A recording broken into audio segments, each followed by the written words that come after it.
Hey everybody, this is Mac from Grayson, Georgia, back at you. I wanted to show my next project that I'm going to start on and kind of do a quick box opening. I didn't want to spend a lot of time on it, just a quick little video. And all this is really new to me about how to work the camera and do all that stuff, so you just have to bear with me. This will be the first time that I've done a kit, a foreign kit, and this is Tamiya out of Japan.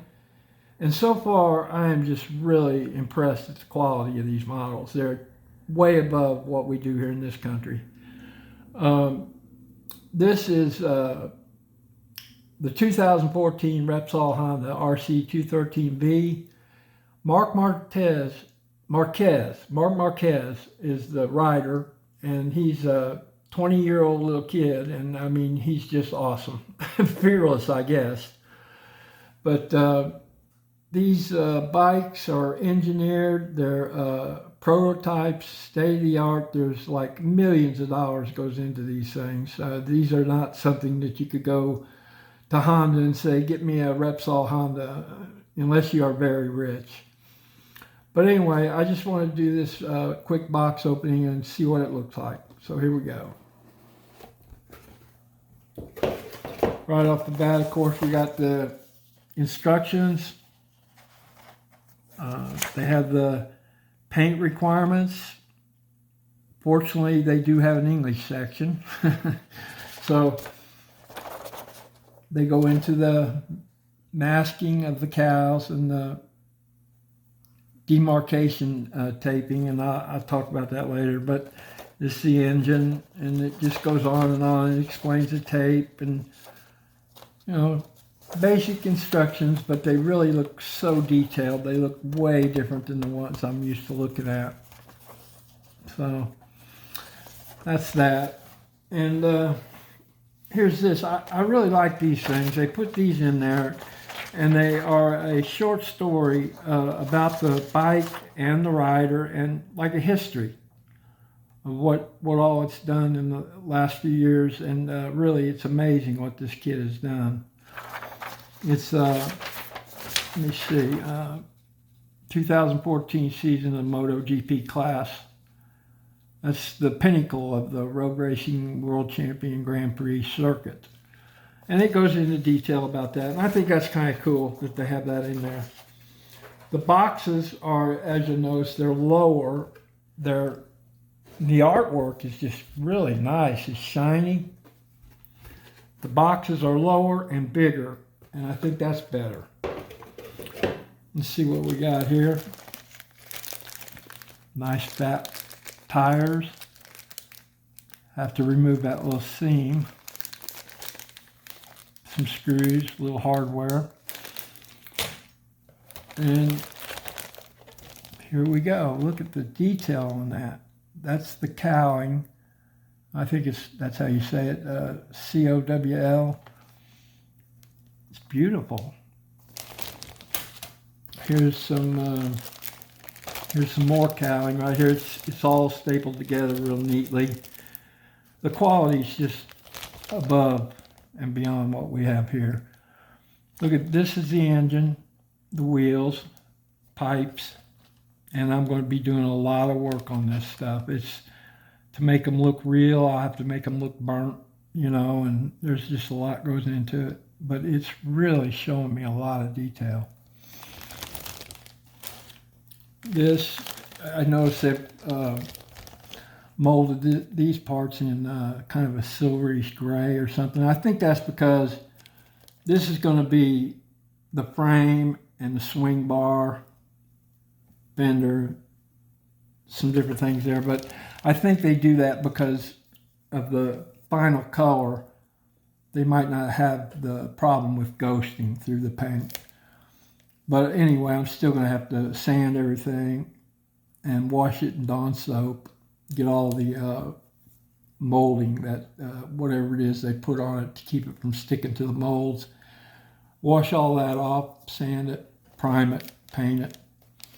But that's it. I mean, they only have like 3 sheets, but they're loaded down with precision parts. And I'm really impressed by it. I might have got in over my head. This is the decals. You can't see them very good there. But, and these are these demarcation tape.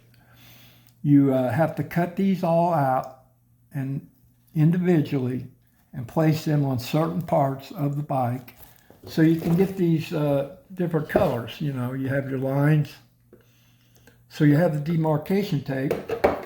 And fortunately, I found out that my friends over at Gravity Colors have already made a copy of this. Let me find it. Here it is. They made their own. The good thing about theirs is they're cut. All you have to do is peel them off. It's still a precision job to put them on the bike, but at least you don't have to cut all of that out. I mean, that's hours worth of work right there.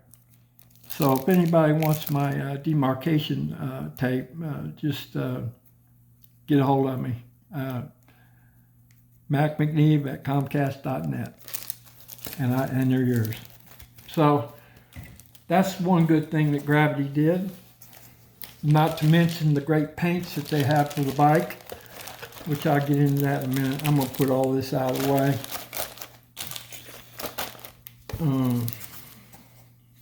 Okay.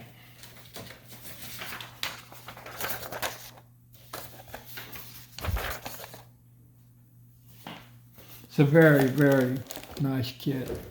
I'm really impressed with this.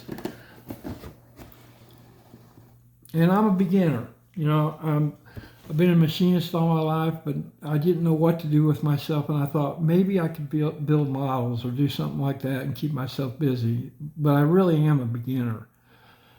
I didn't know that, at least for the last year and a half or so, I've just been studying the airbrush and learning about paints.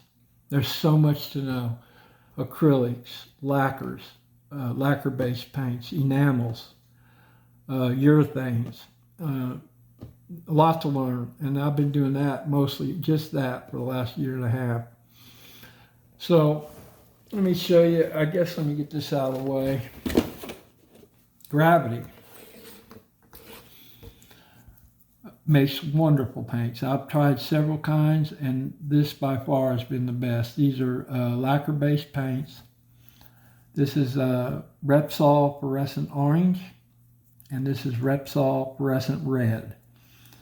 And I'll be priming it mostly with the light gray primer and surfacer. The frame, I will, after I get it primed, I will put a anthracite black over the primer.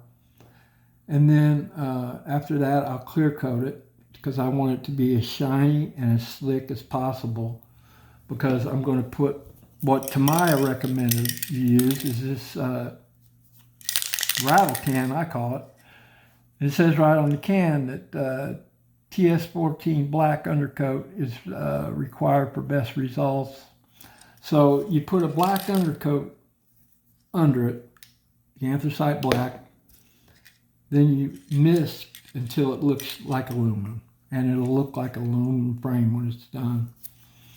So I'm sticking mostly with all Gravity colors. I have the titanium white, anthracite black, and then the colors of the bike. And as far as the urethanes go, I'm going to be using multi-use gloss clear GC306A. That's a 3:1 ratio. This is it's a 2K clear, so it's very hard. You can, once you get it on and it hardens, you can sand it and buff it up and really make it beautiful. And you know, if you get any dirt in it, you can dust it out or sand it out and buff it back up, and you won't. It's the same thing they put on cars. So that's your 2K clear that I'm going to use. So I just wanted to say a few things about it.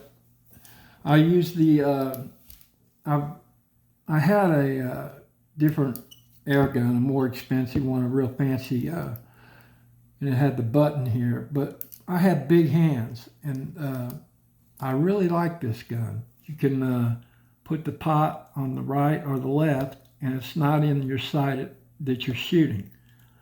And it's a pistol grip. It's still a double action. It's air to here, and then when you pull it back a little bit, it starts adding the paint. It's really a nice air gun. Grex. Okay, and there's a lot of things that I'm going to be showing in different videos as I go.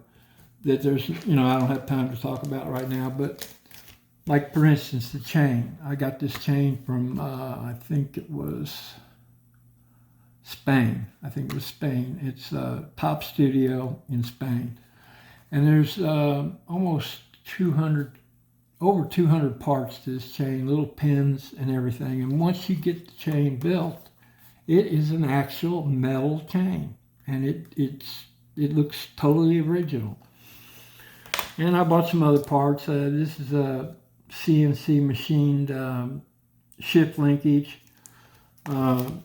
And Tamiya even made what they call a detail up series for it. This is the front forks.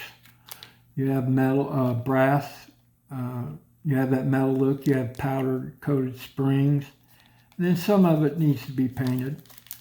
But this is just an upgrade to what's already in there. I mean, there's a chain comes with the kit. It's plastic. And you can do a lot with an airbrush. You can make that plastic chain look real, but nothing's going to make it look as real as metal. That's why I went ahead and bought that. I have no idea if I will even be able to put it together. It's so small. It's like trying to work on a watch or something.